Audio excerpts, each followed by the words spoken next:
So today we're going to talk about how an empire was built not just with armies and laws, but with something, well, a whole lot more subtle, and you could argue just as powerful: fashion. I mean, think about it. After the French Revolution just swept away centuries of tradition, completely wiped the slate clean. Napoleon and Josephine, they had this exact problem. They couldn't just say, oh, we have divine right, or point to some ancient family tree. Nope, they had to invent their power from scratch. So how'd they pull it off? Well, he brought the hard power, right? The armies, the new laws. But she brought the soft power. See, they needed to cook up their own legitimacy, and they used two totally different but, man, equally powerful toolkits to get it done. Okay, so who were these two? He was this brilliant, super ambitious military guy from Corsica. And she? Well, she was this incredibly savvy, charismatic survivor of the terror. And let me tell you, an absolute who owned the Paris social scene. Put them together, a total force of nature. So get this, while Napoleon is off winning battles, Josephine is already building a completely different kind of power back in Paris. She becomes this top élégante, which is basically the it girl of her day, and she popularizes this totally radical neo-style.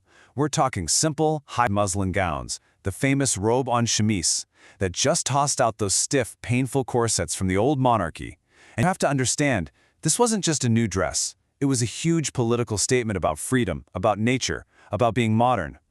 So you've got these two tracks running at the same time, right? As he's conquering territory in Italy and building this legendary military reputation, she's conquering the world of style. She was setting the trends that would define the entire era, basically getting the public ready for a whole new kind of power couple, one that was modern and frankly super fashionable. And look, her influence, it was no joke. As the historian Philippe Seguin puts it, fashion literally identified with her. I mean, she wasn't just following trends, she was the trend, the creative force, the absolute embodiment of the era's style. Okay, and here's where it gets really strategic. This was a deliberate two-attack attack.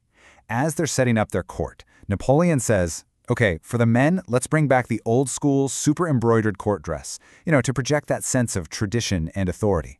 But Josephine, she insisted that women's fashion had to stay modern. And why? Well, it's pretty brilliant. They knew that for this new court to actually work, women had to want to be there. And nothing gets you buy-in like flattering fashionable clothes. And all of this, it all leads up to the big one, December 1804, the coronation. They had zero ancient traditions to lean on, so they had to make it all up from scratch. This was pure political theater, and every single detail, especially in Josephine's gown, was a message, a carefully calculated signal to France and the whole world. And this gown, it's the perfect example of how they built their whole imperial brand piece by piece. First up, they needed a historical excuse, a precedent for crowning a queen, right? So they looked back to Marie de Médicis' coronation in 1610. Step 2, symbols. They ditched the old royal floor and swapped it with golden bees, a brand new emblem for their empire. And third, and this is a big one, Napoleon ordered that all court outfits had to be made from French silk. This was a direct command to kickstart the Lyon luxury industry, which had been pretty much wrecked by the revolution. The dress itself was just a masterclass in mixing old and new. The basic shape, that was the trendy neo-style everyone knew her for. But that high lace collar, that was a direct nod to Marie de Médicis. The embroidery style was even named à la Reine Mathilde, linking her all the way back to the wife of William the Conqueror.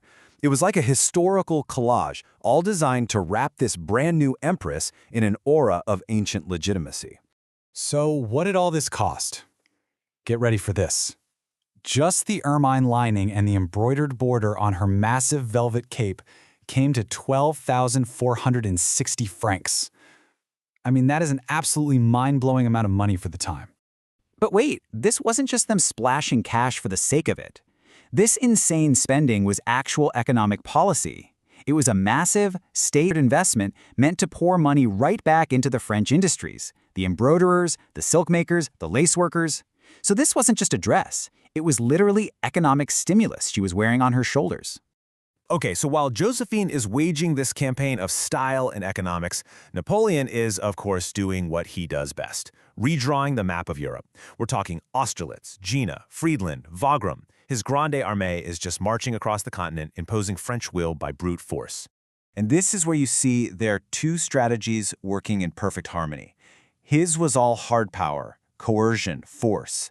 Hers was soft power, the ability to attract, to make people want to be on your side. You could say Josephine's wardrobe was her arsenal, and the glittering imperial court, that was her battlefield. Look at how perfectly their strategies mirrored each other. He imposes order with his army and the Napoleonic Code. She spreads French influence through what you could call sartorial diplomacy, and by reviving those luxury trades. He puts his family on thrones across Europe. She creates this powerful imperial image through dozens and dozens of portraits. They were literally two halves of the same imperial project. And you know what? It totally worked. The Josephine style of court dress, that hot silk gown with the velvet train, it became the official uniform for the new European elite. From Naples to Holland to Westphalia, all the little satellite courts of the empire started dressing like her. Wearing that dress was like a visual pledge of allegiance to Napoleon's New World Order. But, as history shows us time and time again, empires built just on military might can be pretty fragile. Napoleon's disastrous invasion of Russia in 1812, that was the beginning of the end. After getting crushed at Leipzig and then finally at Waterloo in 1815, his physical empire just crumbled. But here's the really wild part, the amazing twist in the story. After Napoleon is defeated and the old Bourbon monarchy comes back to France, what court dress do you think they adopted? You guessed it, the exact style that Josephine had created. His empire vanished, but her empire of style, it lived on. So it really leaves you with a fascinating question, doesn't it? What's the true nature of power? What actually lasts longer, the legacy of conquest or the legacy of culture? You know, in the end, what echoes longer through the halls of history? The sound of a cannon or the rustle of silk?